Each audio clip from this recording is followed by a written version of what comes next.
నమస్తే, నేను సిరి. ఏపీకి అయితే సంక్రాంతి కానుకగా ఏపీ ముఖ్యమంత్రి చంద్రబాబు నాయుడు గారు అయితే 10 లక్షల కోట్లతోని ప్రజలందరికీ ఒక కానుక ఇవ్వబోతున్నట్టుగా మనకి తెలుస్తుంది. ఇంతగా ఆ కానుక ఏంటి, అసలు ఏంటి, ఏం రాబోతుంది ఏపీకి అనే అంశాన్ని మనకు వివరించడానికి మనతో పాటు ఉన్నారు ప్రముఖ రాజకీయ విశ్లేషకులు కేవీవి ప్రసాద్ గారు. నమస్కారం సార్. నమస్తే అమ్మా. సార్, ఏపీ ప్రజలకి చంద్రబాబు నాయుడు గారు 10 లక్షల కోట్లతోని ఒక అంటే ఏదైతే కంపెనీ ఉందో దాన్ని తీసుకొస్తున్నారు అన్నట్టుగా ఒక వార్త కూడా వస్తుంది సార్. అది ఏంటంటారు సార్? డెఫినెటేనమ్మా. ఇప్పుడు ఏ విధంగా అయితే మనకి గ్రీన్ ఎనర్జీ రూపంలో మనం ఈ యొక్క సోలారు లేకపోతే ఇప్పుడు విండు ఇవన్నీ ఎలాగ వస్తున్నాయో, అలాగే పంపుడు స్టోరేజ్ సిస్టమ్ ఎలాగ వస్తుందో, అలాగే ఇప్పుడు కొత్తగా గ్రీన్ ఎనర్జీ రూపంలో గ్రీన్ హైడ్రోజన్ అని ఈ మధ్య కొత్తగా అందరూ కూడా స్టార్ట్ చేశారు. సో ఇదేంటంటే వాతావరణానికి, పర్యావరణానికి ఎటువంటి హాని లేని యొక్క ఇదనమాట. ఇది ఇప్పుడు ఏమవుతుందంటే మన అనకాపల్లి దగ్గర ఉన్న ఒక పూడిక మడకలో ఒక గ్రీన్ ఎనర్జీకి హైడ్రోజన్ అయితే తయారు చేయబోతున్నారు. సో ఆల్మోస్ట్ ఒక 10 లక్షల కోట్ల రూపాయలు దీని ద్వారా మనకి ఇన్వెస్ట్మెంట్స్ రాబోతున్నాయి, డెఫినెట్గా అవుతున్నాయి. ఇంకోటి ఏంటంటే దీని ద్వారా ఎరువులు తయారు చేయడం కానీ, ఇప్పుడు గ్రీన్ హైడ్రోజన్ ద్వారా ఎరువులు, కొన్ని రసాయనాలు చేస్తారు. ఇది సహజసిద్ధమైనది, ప్రకృతికి ఎటువంటి హాని చేయనిది కాబట్టి ఈ యొక్క ప్రోడక్ట్స్కి విదేశాల్లో చాలా అద్భుతమైన అవకాశాలు ఉన్నాయి, అద్భుతమైన డిమాండ్ కూడా ఉంది. ఇప్పుడు ఆల్రెడీ ఈ ఏదైతే ఈ ఎకో ఫ్రెండ్లీ ఈ రెన్యూబుల్ ఎనర్జీలో ఒక మన ఆంధ్ర ప్రాంతానికి చెందిన కంపెనీ, మన తెలుగువారి కంపెనీ గ్రీన్కో ఇప్పుడు చాలా పెద్ద వైటల్ రోల్ ప్లే చేస్తుంది.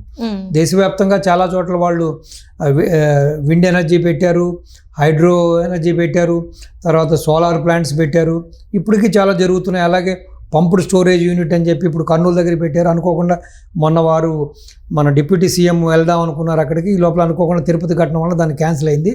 చాలా పెద్ద ప్రాజెక్ట్ పెట్టారు. ఇప్పటికీ పెద్ద ప్రాజెక్టులు ఇప్పుడు ఆ కర్నూలు చుట్టుపక్కల జరుగుతూ ఉన్నాయి ప్రాజెక్టులు.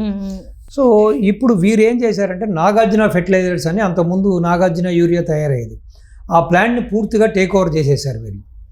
ఎవరైతే ఇప్పుడు గ్రీన్కో వాళ్ళు ఆ ప్లాంట్ని టేక్ ఓవర్ చేసేసారు, ఆ సంస్థను కొనేశారు వీరు, కాకినాడ దగ్గర ఉన్న సంస్థని. దాంట్లో ఈ గ్రీన్ హైడ్రోజన్ వీళ్ళు ఉత్పత్తి చేయబోతున్నారు. అంటే దగ్గర ఇప్పటికే ఒక 2,000 కోట్లు ఆల్రెడీ వీళ్ళు పెట్టుబడి పెట్టడానికి సంసిద్ధులయ్యారు, పెట్టుబడి పెట్టారు కూడా. ఇప్పుడు అక్కడ కూడా ఉత్పత్తి, ఇది ప్లాంట్ స్టార్ట్ అయిన తర్వాత ఉత్పత్తి చేస్తారు. సో దానివల్ల కూడా ఏంటంటే మనకు ఉద్యోగాలు వస్తాయి, అలాగే రాష్ట్రానికి ఆదాయం, ట్యాక్సుల రూపంలో ఆదాయం వస్తుంది. మన ఇతర దేశాలకు బాగా డిమాండ్ ఉంది కాబట్టి సో డెఫినెట్గా దాన్ని మనం కావాల్సినంత ఆదాయం వస్తుంది.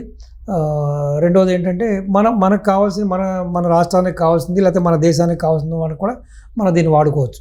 ఎందుకంటే రకరకాల దీన్ని రసాయనాలు, ఎరువులు తయారు చేస్తారు. సో కాబట్టి ఇది పర్యావరహితంగా ఉంటుంది కాబట్టి, అది ఫ్రెండ్లీ ఎనర్జీ కాబట్టి దీని ద్వారా చాలా ప్రయోజనాలు ఉన్నాయి కాబట్టి సో డెఫినెట్గా ఏంటంటే బాబు గారు లాంటి విజనరీ లీడరు మనకు దొరకడం అనేది ఆంధ్ర రాష్ట్ర ప్రజలు చేసుకున్న పుణ్యం ఇది. సో వాళ్ళకి నేను చెప్పేది ఏంటంటే, పూర్తిగా సర్వనాశనం అయిపోయిన రాష్ట్రాన్ని మళ్ళీ ఆయన స్క్రాచ్ నుంచి, అంటే పునాదుల నుంచి మళ్ళీ నిర్మించడానికి నిజంగా ఏంటంటే ఆయన చాలా టైం వేస్ట్ అయిపోతుంది, చాలా ఆయన యొక్క శక్తియుక్తులు, ఎనర్జీ అంతా వేస్ట్ అయిపోతుంది. అలా కాకుండా ప్రజలు ఈ చిన్న ప్రలోభాలకి, లేకపోతే కులం పేరుతోటో మతం పేరుతోటో ఈ యామరపాటు కాకుండా, ఈ విధంగా మోసపోకుండా, ఇటువంటి ఒక విజనరీ లీడర్కి, ఒక టార్చ్ బేరర్కి కంటిన్యూస్గా పవర్ ఇస్తే నిజంగా మరి రాష్ట్రం ఏ విధంగా ఉంటుందో ఒక్కసారి ఆలోచించండి. ఉమ్మడి రాష్ట్రంలో ఏ విధంగా ఆయన అద్భుతాలు చేశారు 2020 అని చెప్పి, ఆ రోజున ఈ ఫలాలు మనం చూస్తున్నాం. అదే కదా ఆంధ్ర రాష్ట్రంలో కూడా 2014లో ఆయన రాష్ట్రం విడిపోయినప్పుడు మొదటగా మళ్ళీ ప్రత్యేక రాష్ట్రానికి ముఖ్యమంత్రి అవ్వడం జరిగింది. 5 ఏళ్ళలో ఎటువంటి ప్రగతి సాధించారో మనం చూసాం. ఆ తర్వాత ఈ ప్రజలు అగ్గులు ఇచ్చాడనో, ముద్దులు ఇచ్చాడనో, లేకపోతే ఆలింగనాలు చేశాడని చెప్పి అతనికి పవర్ ఇచ్చినందుకు ఏ విధంగా ప్రజలు మోసపోయారో, ఏ విధంగా ఇబ్బంది పడ్డారో మనం చూసాం. కాబట్టి ఇక మీదటైనా సరే ఈ ప్రజలు మోసపోకుండా ఆ విధంగా ఉంటారని, మళ్ళీ టీడీపీ ఈ సంకీర్ణ ప్రభుత్వానికి పదవిలు ఇస్తారని, పవర్ ఇస్తారని నేను ఆశిస్తున్నాను. ఎందుకంటే ఇటువంటి అద్భుతాలు చేయాలంటే ఒక్క ఆయన వల్ల అవుతుంది. మన గత 5 సంవత్సరాలుగా మనం చూసాం, రాష్ట్రానికి ఒక్క పరిశ్రమ రాలేదు, ఒక పెట్టుబడి రాలేదు, ఒక ఇన్వెస్టర్ రాలేదు. ఉన్న సంస్థలు కూడా వెళ్ళిపోయి, లూలు వెళ్ళిపోయింది, ఫ్రాంక్లిన్ టెంపుల్టన్ వెళ్ళిపోయింది, తర్వాత జాకీ సంస్థ వెళ్ళిపోయింది. అలాగే అమర్ రాజా మన రాష్ట్రం కోసం మన పల్లెటూరులు డెవలప్ అవ్వాలని కుగ్రామంలో వాళ్ళంత కష్టపడి వాళ్ళ ఏరియాలో ఆ చిత్తూరు డిస్టిక్లో ఇండస్ట్రీలు పెడితే వాళ్ళని తరిమి వరకు అక్కడి నుంచి ఇబ్బందులు పెట్టి వాళ్ళు తెలంగాణ వచ్చే వరకు కూడా జగన్ నిద్రపోలేదు. కాబట్టి ఇప్పటికైనా ప్రజలు నిజాలు తెలుసుకుని, ఇప్పుడు మీరు చూస్తున్నారు, ఇది కాకుండానే బీపీసీఎల్ ఒకటి పెద్ద పెట్టుబడి వస్తుంది, ఎస్సీఎల్ వస్తుంది, అలాగే టాటా సంస్థ పెట్టుబడులు పెడుతుంది, అలాగే కేంద్ర సంస్థలు కానీ, అలాగే ఎన్నో ప్రైవేట్ సంస్థలు, ఎన్నో ఎంఎన్సీ కంపెనీలు కూడా ఇటు స్టీల్ ఇండస్ట్రీలో కానీ, సోలార్లో కానీ, ఇటు విండ్ ఎనర్జీలో కానీ, ఇటు గ్రీన్ హైడ్రోజన్లో కానీ ఇలా రకరకాలుగా పెట్టుబడులు పెట్టడానికి ముందుకు వస్తున్నారు. కాబట్టి ఇప్పటికైనా సరే ప్రజలు నిజాలు తెలుసుకొని ఎవరు మంచి చేస్తున్నారు, ఎవరు చెడ్డ చేస్తున్నారు. ఇప్పుడు దీనివల్ల చూడమ్మా, రాష్ట్రానికి ఆదాయం పెరుగుతుంది, ఎంప్లాయ్మెంట్ జనరేట్ అవుతుంది, కొన్ని వందల మంది, వేల మంది, లక్షల మందికి ఉద్యోగాలు వస్తాయి.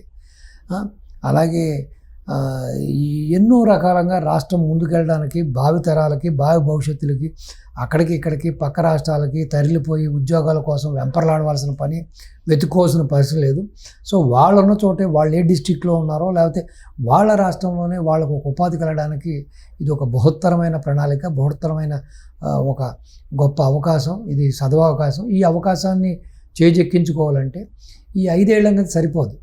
వీళ్ళ చేసిన డ్యామేజీ, వీళ్ళ చేసిన నష్టాన్ని పూడ్చడానికే 5 ఏళ్ళు సరిపోనప్పుడు ఇంకా సంస్థలు రావాలి, ఇంకా పెట్టుబడులు రావాలి, ఇంకా ఇన్వెస్టర్లు రావాలంటే బాబు గారికి కంటిన్యూస్ పవర్, ఆ టీడీపీ సంకీర్ణ ప్రభుత్వానికి కంటిన్యూస్ పవర్ కానీ ఈ ప్రజలు ఇవ్వగలిగితే, ప్రజలు చేయవలసింది ఒకటి, కేవలం వాళ్ళు ఏమి డబ్బులు ఇవ్వక్కలేదు, దశకం ఇవ్వక్కలేదు, వాళ్ళ ప్రాణాలు ఇవ్వక్కలేదు ఈ ప్రభుత్వం కోసం. ఓన్లీ వాళ్ళ ఓటు హక్కుని మాత్రం సక్రమంగా ఈ సంకీర్ణ ప్రభుత్వానికి, టీడీపీ ప్రభుత్వానికి కానీ వాళ్ళు ఓటు వేయగలిగితే చాలు. ఇంకా తర్వాత వాళ్ళ భవిష్యత్తు, వాళ్ళ భావితరాల భవిష్యత్తు మహోజ్వలంగా ఉంటుంది, చాలా గొప్ప భవిష్యత్తు ఉంటుంది, ఆర్థికంగా రాష్ట్రం ముందుకెళ్తుంది, వాళ్ళ యొక్క జీవన పరిణామాలు, ప్రమాణాలు కూడా మారతాయి. కాబట్టి ఇవన్నీ కూడా దూరదృష్టితో ఆలోచించి, ముందు చూపుతో ఆలోచించి, ఈ కులాన్ని, మతాన్ని పక్కన పెట్టి ఈ అసలు రాష్ట్రానికి మంచి ఎవరి వలన అవుతుంది, ఎవరి వలన చెడ్డ జరుగుతుంది అని ఆలోచించే శక్తి మాత్రం ప్రజలకు వస్తే, ఆంధ్ర ప్రజానీకానికి వస్తే ఇంకా ఆంధ్రాకు తిరుగు ఉండదు. నిజంగానే అది ఒక రైజింగ్ స్టేటు, డెఫినెట్గానే ఒక గొప్ప మహోజ్వలమైన భవిష్యత్తు ఆంధ్రాకు ఉంది. ఈ రోజున మనం చూస్తున్నాం కూడా, అంటే ఈ మధ్యకాలంలో చూసాం కదా, ప్రధానమంత్రి గారు వచ్చినప్పుడు కూడా ఎన్ని ఇన్వెస్ట్మెంట్స్ వైజాగ్ చుట్టుపక్కల. సో కాబట్టి ఇది కేవలం ఆయన కృషి ఆయన చేస్తున్నాడు, ఒక భగీరథ ప్రయత్నం ఆయన చేస్తూనే ఉన్నాడు. కానీ ఇక్కడ ప్రజలు సహకరించాలి ఆయనకి.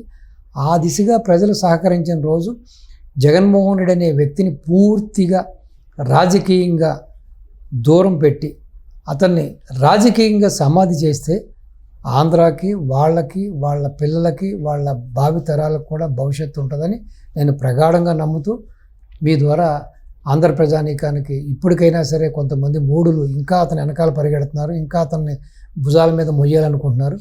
నిజాలు తెలుసుకోండి, సత్యాలు తెలుసుకోండి, మిమ్మల్ని మీరు కాపాడుకోండి. Right sir, thank you so much. నమస్తే.